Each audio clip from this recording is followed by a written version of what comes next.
combination tonometer is mounted on a slit lamp.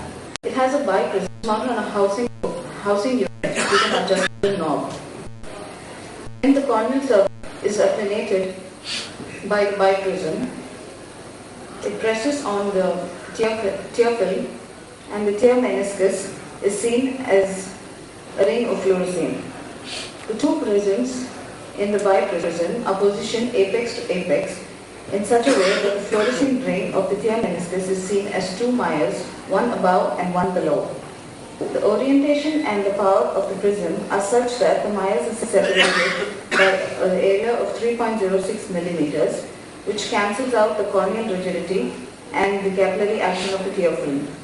The force knob is turned such that the split rings just touch.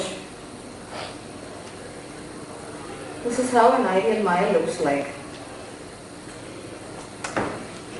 How to use Goldmann. It is avoided in infected or injured eyes.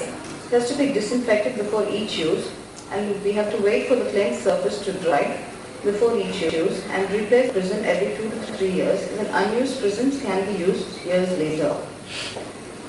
Briefly on the technique of usage of the Goldmann, the prism is inserted in the holder with the 0 and 180 degrees lined up to the white line, and the maximum intensity of light source illuminates the prism 60 degrees away, and the cobalt blue filter is used. The procedure is explained to the patient, and the patient is anesthetized with topical propagaine drops, and the inferior colored sac is stained with 0.25 fluorescein, either in the strip or solution. The patient is positioned comfortably on the slit lamp with his chin in the chin rest and forehead against the forehead band. Bring the prism centimeters away from the patient and then move the joystick to bring the tip in contact with the cornea. Position the semicircles at the center of the cornea and adjust the dial to alter the size and overlap of the Meyers. The Meyers should approximately be about 10% of the circle width. IOP in millimeters of mercury is the reading on the dial multiplied by 10. Common sources of error with the Goldmann are inappropriate fluorescein pattern.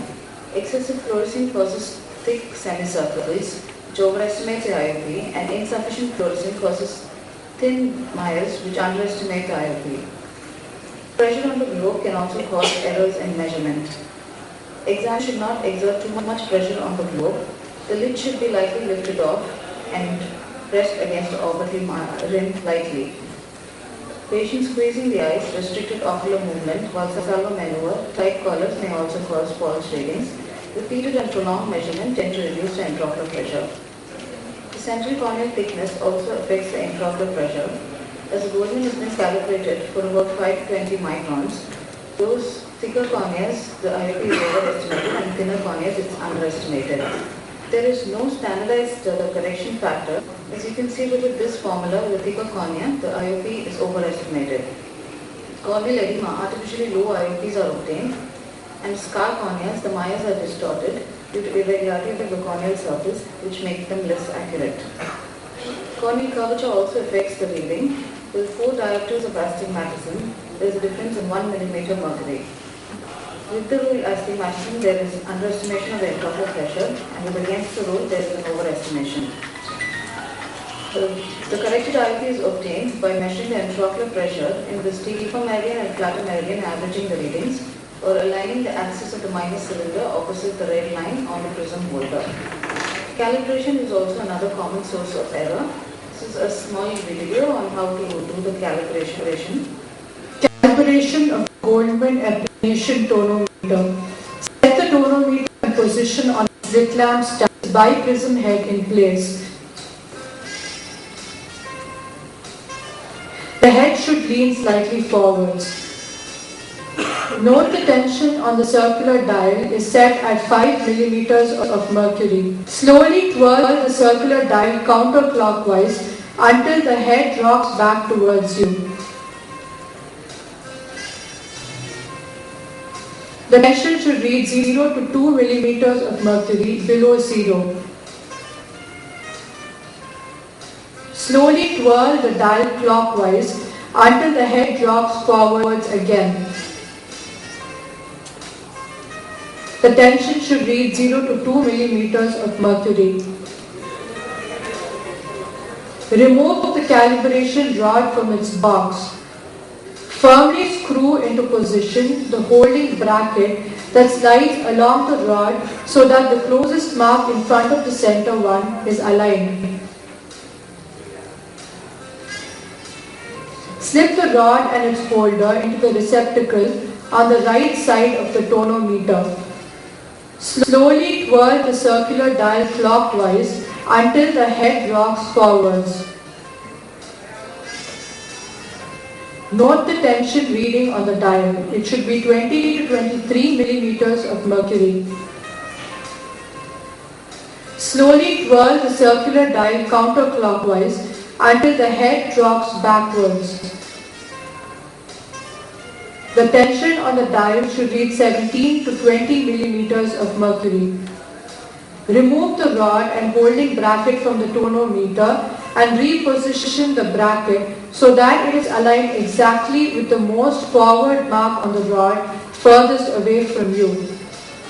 Replace the rod in its bracket in the tonometer receptacle.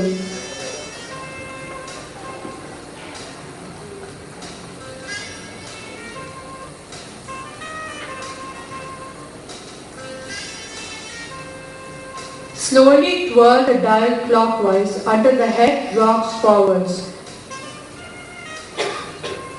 The tension should read 60 to 64 millimeters of mercury. Slowly twirl the dial counterclockwise until the head drops backwards. The tension should read 56 to 60 millimeters of mercury.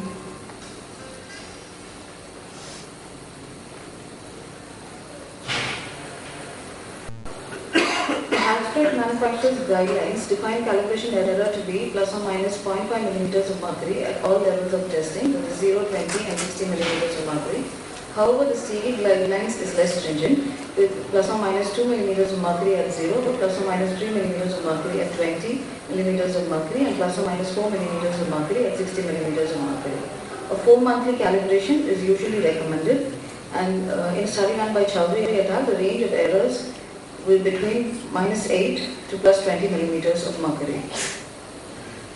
Inter and intra-observed variability is about 30%, which is about 2 to 3 millimeters of mercury, which is mostly due to the subjective nature of the endpoint. Disinfection of the tonometer. The prism head can be rinsed thoroughly in cold water for 30 to 60 minutes and then disinfected in a solution of 2% hydrogen peroxide, 0.5% sodium hypochlorite for 10 minutes and rinsed again for not less than 10 minutes. Or the prism head can be washed with 2% glutaraldehyde or 70% isopropyl alcohol.